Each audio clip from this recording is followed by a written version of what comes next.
Syria में असद साम्राज्य के पतन से हालात भयावह हो गए हैं। एक तरफ आसमान से बम और बारूद बरस रहा है, तबाही मच रही है, तो वहीं सीरिया में शहर शहर लूटपाट और कत्लेआम मचा हुआ है। तो क्या अब सीरिया में एचटीएस सरगना जुलानी की अगुवाई में लौटेगा बगदादी राज? समझिए इस रिपोर्ट में।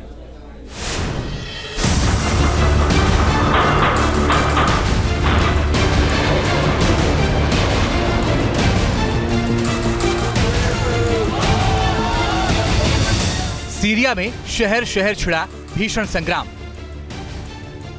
फायरिंग, लूटपाट और जगह जगह कत्लेआम। क्या सीरिया में लौट आया है बगदादी राज?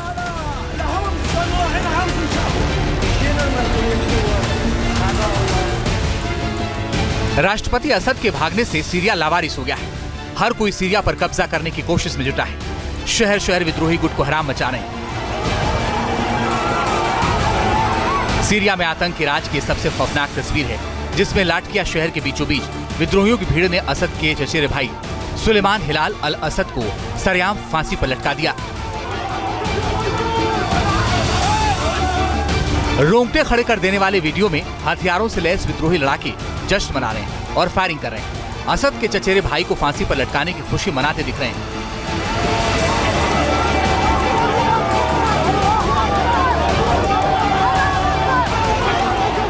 ये तस्वीर साफ इशारा दे रही है कि सीरिया में आतंक का राज कायम हो गया है।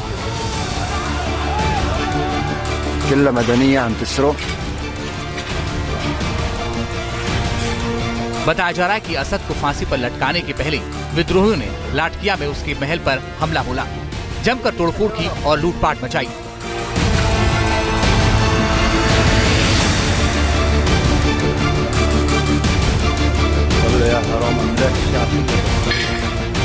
तस्वीरों में दिख रहा है कि 3 मंजिला घर में विद्रोहियों ने दरवाजे, खिड़कियां तोड़ दिए। हर तरफ फायरिंग और बर्बादी के निशान देखे गए। तीनों मंजिल पर हर कमरे में जाकर विद्रोही लड़ाकों ने तोड़फोड़ की और सारा सामान लूट कर ले गए।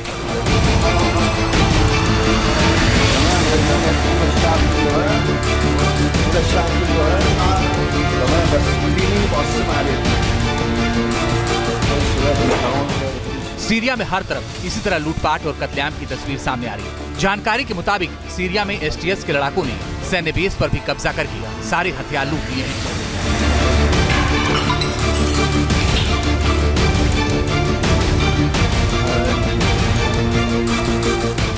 असद के भाग जाने से सीरिया की सेना ने विद्रोहियों के सामने सरेंडर कर दिया है और हथियार जहां के तहां छोड़कर भाग गए। जिस तरह एचटीएस के लड़ाकों ने कब्जा कर लिया है, इन हथियारों में मिसाइल लॉन्चर, बख्तरबंद गाड़ियां और टैंक समेत कई घातक हथियार शामिल हैं। सीरियाई सेना के टैंकों को ट्रक पर लादकर विद्रोही लड़ाके अपने ठिकानों पर ले जा रहे हैं, जिससे सीरिया में भयावह स्थिति पैदा हो गई है, क्योंकि इन हथियारों का इस्तेमाल विद्रोही लड़ाके आतंक फैलाने के लिए कर सकते हैं। लूटपाट और कत्लेआम की इन तस्वीरों से पूरे मिडिल ईस्ट में इस बात का खौफ पसर गया है कि क्या सीरिया में बगदादी राज लौट आया है। ये सवाल इसलिए उठा है क्योंकि जिस विद्रोही संगठन हयात तहरीर अल शाम यानी एचटीएस ने राजधानी दमिश्क पर कब्जा किया है, उसका सरगना है अबू मोहम्मद अल जुलानी। और ये सबसे क्रूर आतंकी आईएसआईएस सरगना अबू बकर अल बगदादी का लेफ्टिनेंट रह चुका है। जुलानी अलकायदा का भी कमांडर रहा है। जुलानी के आतंक की पूरी दास्तां आपको बताएंगे, लेकिन इससे पहले जुलानी का दमिश्क पर कब्जा करने के बाद उसका प्लान क्या है, ये जान लीजिए।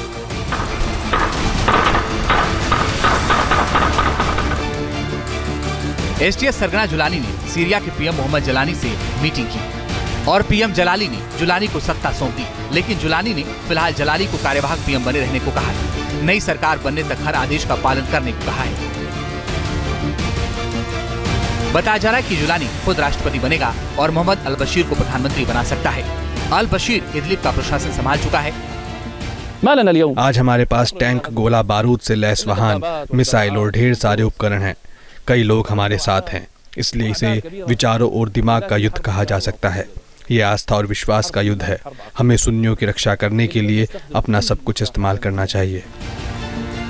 जुलानी के इस प्लान से साफ है कि उस सीरिया को कट्टरपंथी इस्लामिक स्टेट बनाना चाहता है और उसके आतंक की जो दास्तां पीछे छुपी है वो फिर नजर आ सकती है।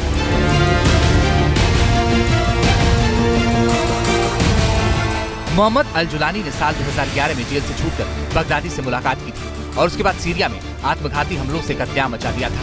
जुलानी का खौफ पूरे सीरिया में फैल गया। साल 2012 तक उसने 5000 लड़ाकों की फौज तैयार कर दी और सीरिया शाखा जमात अल नुस्र का गठन किया। साल 2017 में उसने अलकायदा से नाता तोड़कर अलग संगठन STS बना लिया और सीरिया के इदलिब का बादशाह बन गया। ये कहा नहीं जा सकता है कि इन लोगों के हाथ में जब सत्ता रहेगी तो सीरिया क्या होगा। हालांकि ये कहना भी जल्दबाजी होगी कि सीरिया और गर्त में चला जाएगा, क्योंकि असद भी एक तानाशाह की तरह से थे और उनको हटाना एक मजबूरी भी थी इन लोगों की। अंतर्राष्ट्रीय शक्तियों को देखना पड़ेगा कि गुलानी जैसा व्यक्ति जो कि ख्याति प्राप्त आतंकवादी संगठनों से जुड़ा रहा है, उसके हाथ में सत्ता पहुंचने के बाद क्या वो भी तानाशाह बन जाएगा या फिर वो अपने पैटर्न को छोड़ करके डेमोक्रेटिक सेटअप में आने की कोशिश करे।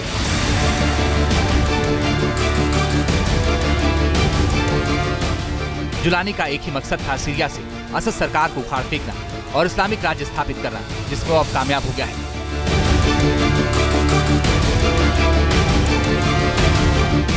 माना जा रहा है कि जुलानी को जिस बगदादी और अलकायदा से तालीम मिली उसका पूरा इस्तेमाल अब वो सीरिया में कर सकता है। सीरिया में आतंक का राज स्थापित कर सकता है, पूरे मिडिल ईस्ट में त्राहिमाम मचा सकता है। Team news nation.